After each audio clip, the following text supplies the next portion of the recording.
Hey, what is up, everyone? Welcome back to my YouTube channel here. It's Ryan here, T-Tar Collects.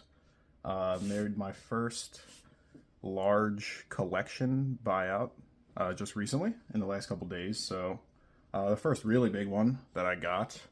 I've had a couple smaller things here and there on eBay, just some bulk lots and smaller like 10 or 20 cards, but this is the first larger collection that I bought out here. So had a decent amount of bulk, pretty much all stuff from the X and Y Sun and Moon era. So some pretty cool stuff. I did start to sort through the bulk a little bit, and some of these binder pages I took out already just so the rings weren't damaging the cards anymore, just to make sure everything was good.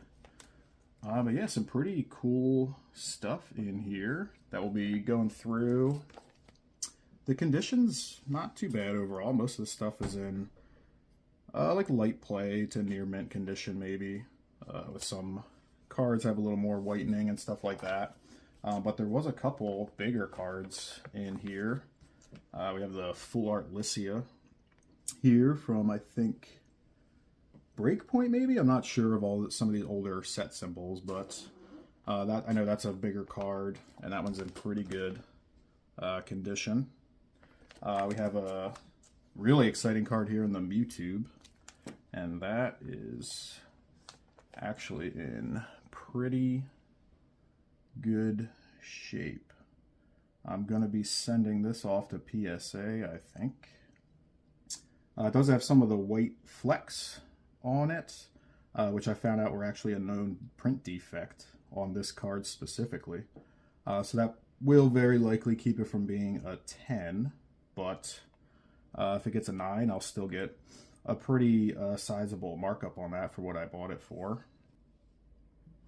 Yeah, so a little Mewtube action there. I've actually never seen this card in person, so that is really cool. I don't want to really take it out of the sleeve here until I'm ready to sleeve it up and send it off to PSA, but it looks like it's in pretty good shape, so I'll scrutinize it a little more later on. And then the other bigger card in this collection was a Team Aqua's Kyogre EX. Now this one is definitely a little more well-loved than the other two higher ticket cards. This one I don't mind as much taken out of the sleeve because it's already a little beat up, but it does have a little crease down in the bottom middle there. I doubt you could see it on the camera, but has a couple dings and things on the surface. So based on prices I was looking at on eBay, I think I'm still going to send this in for grading just to try to get a little bit of a markup on that one, because even if it comes back a 5, it would still be worth it based on what I got it for. Overall, the collection I had here I bought for about $1,400.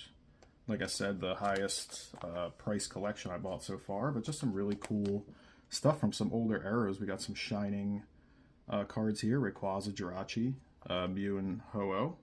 The Mew's in pretty good condition as well. Couple Mega EXs, a little tag team Umbreon and Darkrai action. Going through here, just some more evolutions. You got Umbreon, Espeon, Leafeon, all EX, different promos and things like that. And then the rest of these kind of get into more of like the kind of bulk GXs and EXs and things like that from that older era. So, yeah, a couple of these are from World Championship decks from 2016, which is pretty cool too.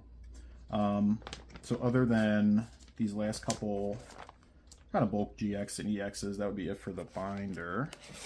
And then there was also a fair amount of bulk and other different counters and ETB boxes and things like that, which we'll just briefly kind of peruse through here. This playmat was also part of the bulk collection.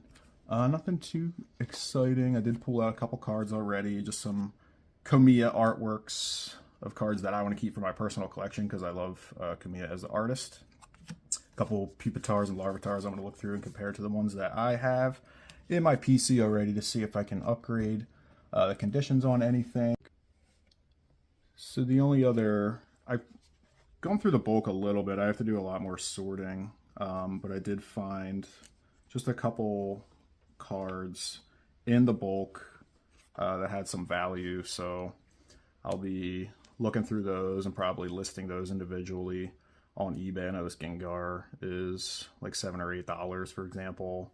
Some of these older reverse holo popular Pokemon are kind of expensive. This All Night Party, I might honestly send into PSA because looking at that, it has some potential there for a pretty big win, and then a Plasma Umbreon. So the rest I gotta sort through because when you get the older Sun and Moon X and Y type bulk, it's just so old that some of it can have value even though they're just commons and uncommons. So the rest, there's probably about 2,000 other bulk cards, and like I said, just some sleeves and markers and things like that. So that's about it, everyone. Just wanted to kind of pop in here for a quick video, and kind of as I continue my journey here of growing a Pokemon business, I thought it was pretty cool to just see like a larger collection buy out the first big one that I've done. So hope everyone enjoyed, and I'll see y'all next time.